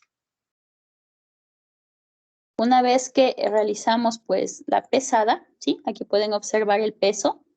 Estos datos de peso, chicos, antes de continuar, por favor tómenlo en cuenta, el que está tabulado aquí en la balanza, ¿sí? Este peso de aquí, para que hagan los datos exactamente con lo que se pesó y con lo que se midió. Muy bien. Una vez que pesamos, vamos a añadir lo que es el agua destilada. Añadiremos el volumen, ¿sí? De 10 mililitros, exactamente pues el volumen que lo ocupamos en el paso anterior. Y de igual manera, pues realizaremos una homogenización. Y pasado, pues, luego de la homogenización, colocaremos nuevamente en el baño de hielo sal. Pueden ustedes observar que las temperaturas ya del baño, ¿sí? Aquí una observación, chicos, ya son muy bajas. Sí, más o menos el baño está a menos 17 grados centígrados. Y aquí podemos ver que ha condensado el agua que está en el ambiente. Muy bien, entonces, pues colocaremos el tubo de ensayo y también, pues, nuestro termómetro para iniciar con la lectura de las temperaturas. Y entonces, de igual manera, chicos, ustedes tienen acá en la parte final una fotografía de cómo se queda el agua. En este caso, pues ya es una mezcla. El agua destilada con el cloruro de sodio, ¿no? Tiene una apariencia diferente a la del agua pura. De igual manera, pues aquí tienen ustedes la tabla de datos, ¿sí? Nuevamente observaremos este proceso de subfusión que yo les mencioné en el apartado anterior, ¿sí? A menos 4.5 grados centígrados y pues ya a menos 1.2 grados centígrados ya se ha solidificado toda la mezcla. Si comparamos con el dato anterior del agua pura, podemos observar que se presenta un claro proceso de disminución, ¿no? La diferencia es bastante amplia entre el solvente puro con el agua con cloruro de sodio. Lo siguiente que observaremos es, en cambio, la elevación del punto de ebullición. De igual manera, pues nosotros utilizaremos lo que es el agua destilada. Para este proceso, pues nosotros vamos a realizar en un vaso de precipitación, mediremos 20 mililitros de agua. Si esta es agua destilada, con la ayuda de una pipeta.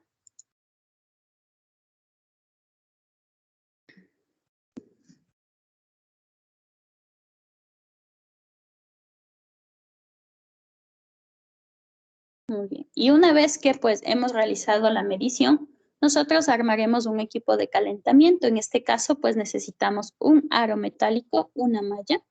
Aquí en la parte posterior, en la parte inferior va a estar el mechero.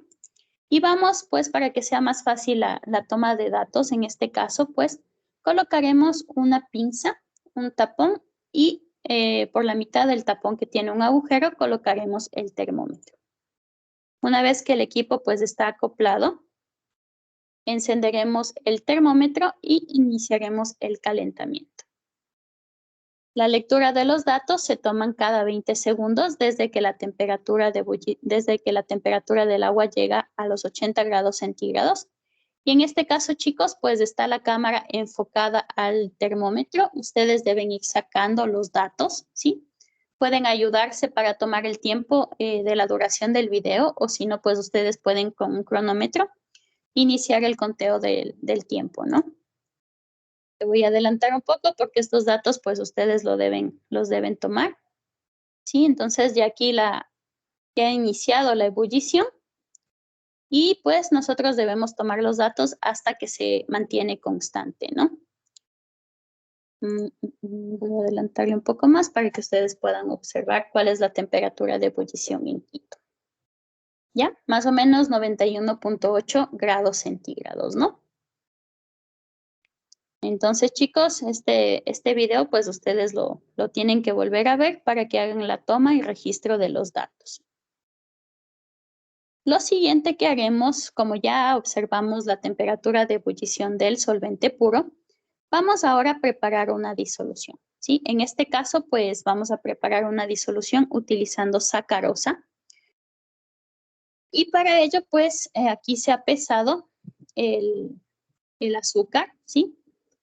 Ya está pesada aquí en la balanza y colocaremos lo que es el agua, en este caso, pues el agua destilada, ¿no? De igual manera, pues el agua destilada la debemos pesar.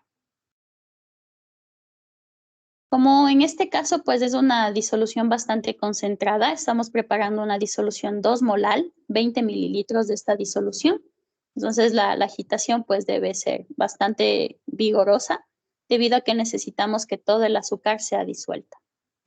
Una vez que se ha disuelto, pues y ya tenemos lista nuestra disolución, nuevamente acoplaremos este sistema al calentamiento y pues aquí ustedes tienen ya enfocado, ¿sí? la solución con el termómetro colocado en la parte interna y deben registrar los datos cada 20 segundos desde que llega a los 80 grados centígrados. Y entonces esta tarea pues ustedes la tienen que realizar. Observen el video nuevamente para que saquen un registro de los datos. Yo nada más voy a adelantarle el video hasta el final para que observemos la temperatura, cómo ha sufrido un cambio, ¿no? La temperatura de ebullición de nuestro solvente puro, en este caso pues el agua, era de 92 grados centígrados. En este caso, pues es una disolución que preparamos. La temperatura máxima que alcanza es de 93.3 grados centígrados. En este caso, pues también hubo un aumento en la temperatura de ebullición. Muy bien, chicos. Ahora, chicos, en casa vamos a realizar un ensayo, ¿sí? Para esto, pues ustedes necesitan conseguir diferentes materiales. Si ustedes tienen en casa una balanza, pues la ocupan, estaría muy bien. Pero si no, les vamos a dar una equivalencia en cucharadas para que preparen las soluciones. El objetivo de esta parte experimental que ustedes van a realizar en casa es determinar, así como vimos en el video donde se aprecian los glóbulos rojos, es determinar qué cambios tienen muestras de papa cuando las sometemos a diferentes concentraciones salinas, ¿ya? Entonces vamos a necesitar una regla, una cuchara, una jeringa, vamos a necesitar un cuchillo y vasos. Estos vasos deben ser transparentes. Y como reactivos vamos a utilizar agua potable, unas 2 o 3 papas y vamos a necesitar sal de mesa. Vamos a observar el procedimiento, cómo van ustedes a realizar el experimento. En primer lugar, pues con lo que debemos empezar es preparando las diferentes soluciones de concentración salina. Si es que ustedes tienen balanza, pues ocupan la balanza y si es que no, pues pueden hacerlo con las cucharaditas, ¿no?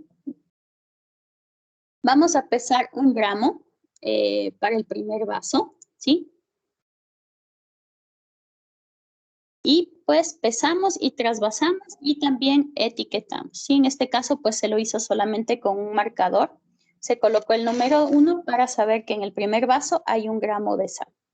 Y más o menos, pues aquí se va a ver aproximadamente la cantidad que se coloca en el vaso número 1, ¿no?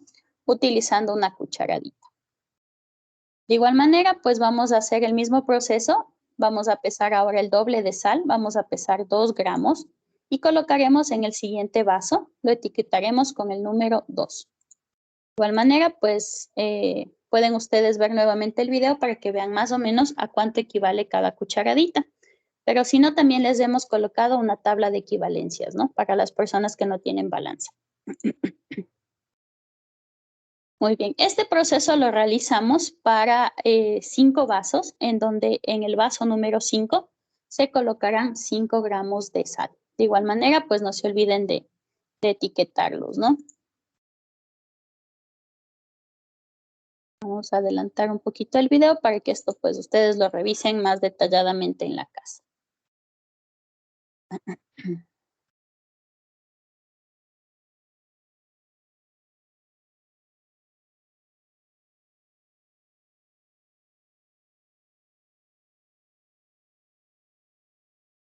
Muy bien. Y ese fue pues el vaso número 5. Ahora, vamos a preparar 100 mililitros de estas disoluciones. Yo encontré que estos frascos que son para muestras de orina tienen en su parte externa una escala, ¿no? Aquí ustedes la pueden observar más o menos bien, ¿no? Sí, entonces va en una escala de 10 mililitros en 10 mililitros hasta los 100 mililitros. Si ustedes se consiguen estos frasquitos de orina o los tienen disponibles cerca, pueden utilizarlos, ¿no? Porque el volumen que necesitamos medir es exactamente 100 mililitros. Sí, entonces, si es que no se consiguen pues estos frasquitos, pueden hacerlo con una jeringa de 10 mililitros y tomar 10 veces el agua y colocar en los frascos. Sí, entonces haremos las disoluciones colocando pues los 100 mililitros de agua. Y necesitamos un vaso adicional, ¿no? Sí, una vez pues que hemos colocado el agua, vamos a homogenizar el contenido de cada uno de los vasos, ¿sí? Procurando que podemos nosotros enjuagar esta cuchara o utilizar cucharas diferentes para que no exista una mezcla entre las soluciones de cada vaso. Necesitamos, como les decía hace un momentito, un vaso adicional, un vaso que rotularemos con el 0. En este vaso no existirá sal, solamente colocaremos 100 mililitros de agua. Este vaso va a ser como nuestro vaso testigo. Ahora, necesitamos nosotros pues conseguirnos una jeringa de estas de 3 mililitros. Esta de aquí tiene un tamaño preciso para poder realizar los cortes en la papa que necesitamos. Con mucho cuidado vamos nosotros a retirar el émbolo y con la ayuda de un estilete cortaremos la parte superior de la jeringuilla para que nos quede un cilindro de este tipo, ¿sí? La parte superior va a estar abierta, nos va a ayudar a perforar lo que necesitamos hacer.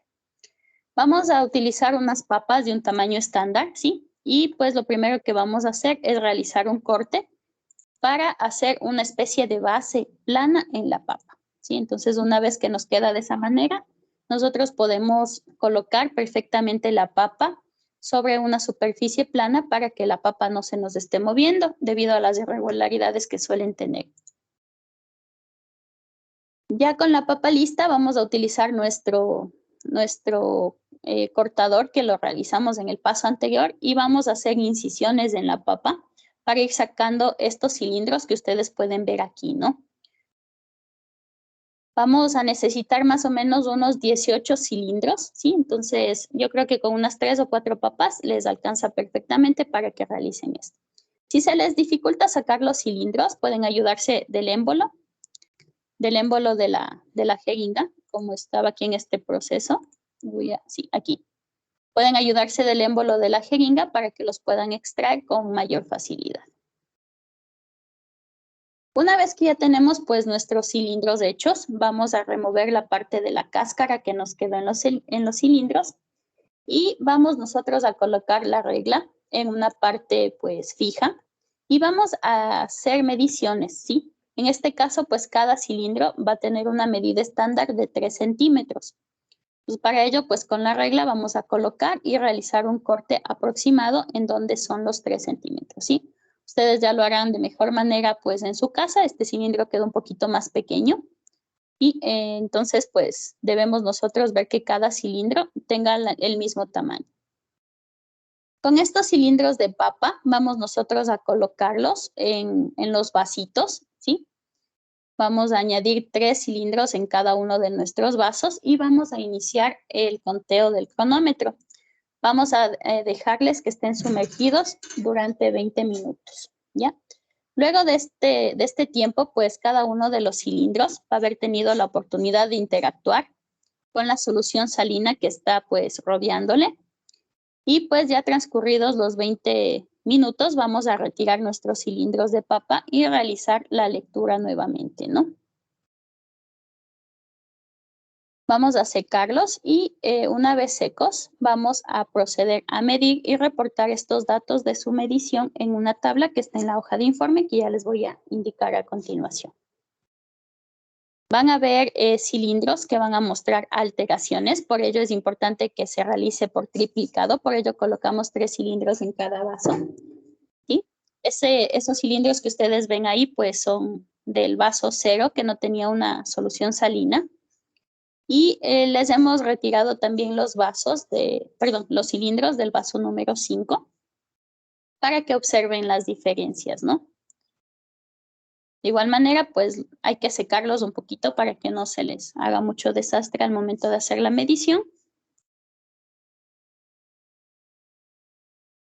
Vamos a realizar la medida y pueden observar que estos tienen una disminución, ¿no? Presentan una disminución incluso pues en su diámetro, que eso no se lo ha medido.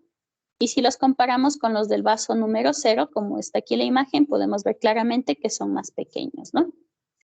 Muy bien. Esta de aquí es la parte experimental que ustedes deben realizar en la casa, chicos. ¿Alguna duda, por favor, con respecto a esto?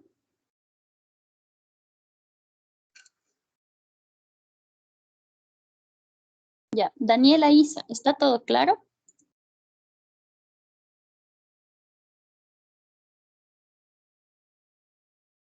Sí, profe. Ya, muy bien, Daniela. Listo, chicos, muy bien. Para esta práctica, pues, les hemos hecho también la hoja de informe. Aquí tienen en la parte de reporte de los datos para que vayan ustedes analizando lo que se observó en la parte experimental. La primera, pues, de la presión osmótica. Sí, ustedes aquí lo que tienen que hacer es analizar las fotografías y realizar una descripción de cómo se están observando los glóbulos rojos.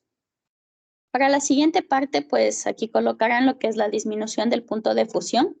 Ustedes deben transcribir los datos que están en las tablas que estaban anexas y realizar un cálculo, ¿no? Ustedes les he colocado aquí la ecuación de Van Hoff, ¿sí? Esta ecuación les va a permitir a ustedes encontrar, en este caso, la constante crioscópica del agua, ¿sí? Van ustedes a transformar lo que es, a realizar el cálculo, van a transformar a molaridad utilizando el peso y también pues el volumen del agua, ¿sí? Porque este dato se lo toma en molalidad. Van a necesitar también la variación de la temperatura del solvente y también pues de la disolución. Con todos estos datos ustedes pues van a poder calcular la constante crioscópica, pero tienen que también hacer una consulta, ¿no? Necesitan consultar el factor de Van Hoff, que es una constante que está definida para cada una de estas sustancias, ¿no? En este caso específico para el cloruro de sodio. Este factor de Van Hoff me parece que, sí, estoy segura que está en el libro de Chang. Ahí en el apartado de propiedades coligativas tienen ustedes una tabla donde les va a dar el factor de Van Hoff para el cloruro de sodio. Una vez que ustedes han calculado el factor la constante crioscópica del agua pura, van ustedes a consultar también la constante crioscópica teórica del agua. Este dato también me parece que sí está en Chang, y con ello puedes hacer un cálculo del porcentaje de error. Lo siguiente, pues, es el análisis de la elevación del punto de ebullición. Ustedes tienen, pues, del agua pura y de la solución de sacarosa 2 molar que se preparó. De igual manera, pues, van a calcular la molaridad de la solución en base al peso del agua que pudieron observar. Y van a calcular también la constante, en este caso, ebulloscópica. De igual manera, pues necesitamos esta I, que es el factor de Van Hoff, ¿sí? Que es un factor que sabe ser 1 o 2, dependiendo de la sustancia. ¿Sí? Entonces, ese lo consultan para el caso específico de la sacarosa. Y con ello, pues ya tienen la constante ebulloscópica experimental. Van a consultar la ebulloscópica teórica y sacarán el porcentaje de error. La parte siguiente está pues para que ustedes reporten lo del ensayo en casa. Yo les decía que se ha colocado una tablita para que ustedes coloquen las equivalencias. Aquí está para las personas que tienen balanza, lo que deben pesar, y para las personas que no, la cantidad de cucharaditas que van a colocar. Necesitan pues incluir fotografías, una fotografía general donde esté todo el procedimiento, y aquí una fotografía de sus resultados, cómo estaban al inicio y cómo quedaron al final del experimento. En esta tabla van a reportar los datos, ¿sí? Como es por triplicado, le vamos a asumir, chicos, que la longitud inicial de todos los cilindros es 3 centímetros. La longitud final, luego de los 20 minutos, ahí sí, van a medir cada cilindro y aquí lo colocan. Para ello, pues, vamos nosotros a ver en cuánto cambió, ¿no? Desde la longitud inicial hasta la longitud final. Para ello, pues, haremos un cálculo del porcentaje de cambio. ¿Sí? La fórmula para hacer este cálculo está aquí abajo. Van a hacer solamente un ejemplo de cálculo para que no se les haga tan extenso el informe. Y lo demás, pues, ustedes lo harán en la calculadora y lo colocan aquí en la tabla de datos. Cuando ya tengan el porcentaje de cambio de cada una de las repeticiones, van a hacer un promedio, ¿sí? Y colocarán el promedio de estos tres resultados. Con esto vamos a hacer una gráfica, ¿sí? Vamos a graficar la concentración. Este nada más es un ejemplo de gráfica. Ustedes tienen que hacer una gráfica bien hecha con sus datos y sus resultados, ¿sí? Y pues hagan un pequeño análisis, ¿no? Eso, chicos, eso es en cuanto al informe y esta práctica. Sé que es un poquito extensa, pero ya acabamos de concluir en este momento. ¿Tienen alguna duda, por favor, chicos?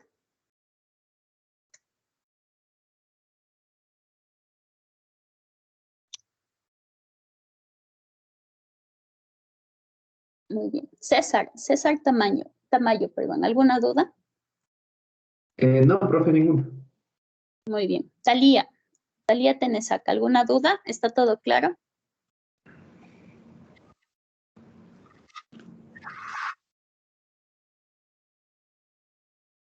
Yesenia. Buenas tardes, Anita. Yo sí tengo una duda. En la parte del que hay que poner las gráficas que nos dijo que pongamos de la parte inicial y de la final, o sea, en todas iría el tamaño de los 3 centímetros de la papa en todas las primeras y luego al lado el resultado que obtuvimos. Sí, ahí vamos a asumir, como te decía, que todos los cilindros de papa tienen un tamaño inicial de 3 centímetros. Eso lo hacemos porque no vamos a ponernos a rotular cilindro 1, cilindro 2, cilindro 3, sino que así, para que se nos sea más fácil, vamos a asumir que todos los cilindros tienen un tamaño inicial de 3 centímetros. Y el final sí, ahí seguimos la medida. Igual de todos entonces. Perdón, no te entendí muy bien la última parte de tu pregunta. En la primera imagen iría todas las fotos iguales. En la primera, claro, o sea, sería la imagen todos iguales, pero en su vasito. Ya colocado en el vasito. Ya, esa era mi duda. Gracias, Anita. Ya, listo. A ver, Talía. ¿Alguna duda, Talía? ¿Está todo claro con respecto al informe? Profe, dice que su micrófono está dañado, pero que todo está claro. Ya, muy bien. Muchas gracias, Tatiana. Listo, chicos. Entonces, eso sería todo de la práctica. Revisen, por favor, nuevamente la información. Yo ya les coloco estos documentos en el Teams y el informe quedaría para el siguiente domingo, igual hasta las 10 de la noche, chicos. Y nada, si es que tienen alguna duda, nos pueden consultar. Anita, si me permites. Y siga, doctora, adelante. Gracias, Anita. Muchas gracias por tu presentación. Para los jóvenes, sí, el día de mañana vamos a iniciar el estudio de la presión osmótica. Por tanto, trataremos de avanzar lo más que podamos en forma tal de que veamos también el factor de Van Hoff que está aquí presente, que ha hecho alusión a Anita, de forma tal de que no quede nada suelto, sin revisarse, a pesar de la importante explicación que ya dio Anita. Complementamos con el estudio que hacemos el día de mañana a las 15 horas, ¿no? Trataremos de avanzar porque estamos trabajando, analizando las propiedades coligativas de las disoluciones con no electrolitos. Luego viene las mismas propiedades cuando hay electrolitos, ¿no? Es decir, cuando hay procesos de ionización. ¿Qué diferencia hay? Entonces ahí se introduce el factor de Van Hoff. ¿De acuerdo? Y vamos a ver la aplicación de estas propiedades, por ejemplo, de la presión osmótica para determinar la masa molar. En cada una de las propiedades hemos visto en la práctica aplicaciones. Igual va a pasar con la presión osmótica. Ya se ha visto en esta parte experimental qué acontece con los glóbulos rojos, ¿no? Cuando cambia el medio en el cual se encuentran. Entonces, vamos a avanzar el día de mañana buscando cubrir justamente todos estos contenidos que son importantes complementar. Eso nada más. Muchas gracias, Anita. Gracias a los jóvenes también. Listo, doctor. Entonces, chicos, con eso finalizamos. Disculpe, que tengan una yo tengo buena tarde. una duda, Anita. A ver, adelante, por favor.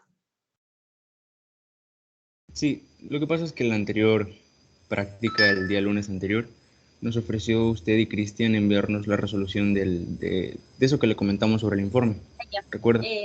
Sí. No sé, Cris, ¿estás presente? No sé si tal vez ya tienes el dato para pasarles a los chicos. Hola, Anita. Sí, ya les envío en la tardecita, les voy a publicar ahí en el grupo para que estén atentos. Gracias, Cris. Listo, Sergio. Ok, Entonces, muchas estén gracias. pendientes, ya se les hace llegar eso, ¿ya? Profe, yo tengo una pregunta, disculpe. Sí, dígame, Denise. ¿Qué tamaño debería tener la jeringa para poder realizar los cilindros de papa? Ya, debe ser una jeringa de 3 centímetros, Denise. Ah, ya. Eso, muchas gracias. Ya, no hay de qué. Muy bien.